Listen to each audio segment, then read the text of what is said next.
एक लड़का था, बड़ा ही शर्मीला। एक दिन वो बस में बैठा था और कुछ आंटियां उसे परेशान कर रही थीं।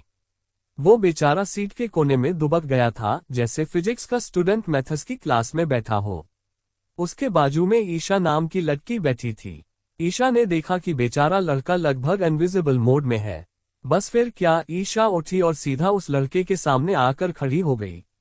लड़के ने ईशा को थैंक यू कहा। कुछ दिन बाद ईशा को याद आया कि उस शाय लड़के की एक किताब उसके पास रह गई थी। किताब लौटाने के लिए वो मॉल में उस लड़के को मिलने गई। वहां किताब उसे देने ही वाली होती है, तभी गलती से वो किताब नीचे गिरती है। तभी कुछ लड़के आकर लड़के को घेर लेते हैं और लड़के को धक्का मुक्की करने लगते हैं। उन लड़कों ने बिना देखे किताब पर पैर रख रहे थे। अब बस ईशा का दिमाग घूमा, वह बोली, संस्कार किधर गए तुम्हारे, किताब पे पैर रखते हो। और शुरू हो गया चक दे इंडिया का लाइव वर्जन। ईशा ने सबकी धुलाई की, लेकिन कहानी में ट्विस्ट तब आया जब एक गुंडे की नाक से खून निकला। और जैसे ही ईशा ने खून देखा, धप, ईशा खुद गिर गई, क्योंकि ईशा को खून देखकर चक्कर आ जाता था। वो शाय लड़का अपने साथी को कहता है, ईशा को हॉस्पिटल लेकर जाओ। ईशा मॉल में लगे एक भव्य एग्जीबिशन में स्टैच्यूज निहार रही थी। इसी भीड़ में अचानक किसी ने उसे पीछे से जोर का धक्का दे दिया। ईशा का संतुलन बिगड़ा और पास में रखा एक कीमती स्टैच्यू जमीन पर आकर चकनाचूर हो गया। तुम्हारी वजह से ये सब हुआ है। स्टैच्यू की मालकिन गुस्से में आग बबूला हो गई और सबके सामने ईशा को जलील करने लगी।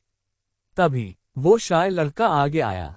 उसने स्टैच्यू के पैसे चुकाए और ईशा से एक अनोखा एग्रीमेंट करवा लिया।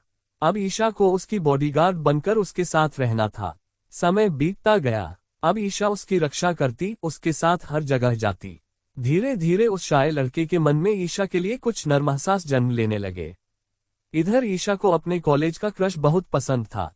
एक दिन ईशा और उसका क्रश कहीं घूमने जाने का प्लान बनाते हैं। लेकिन जैसे ही ईशा ने इस बारे में शाय लड़के को बताया, उसने साफ मना कर दिया, क्योंकि अब वो ईशा से प्यार करने लगा था पर कह नहीं पा रहा था। कुछ बहस के बाद तीनों एक साथ घूमने चले गए।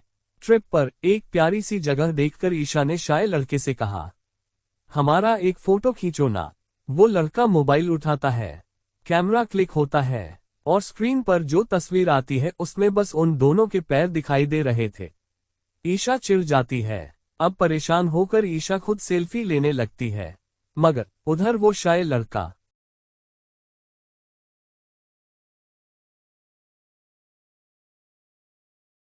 ऐसे ही मजेदार कहानियों देखने के लिए चैनल को सब्सक्राइब करो।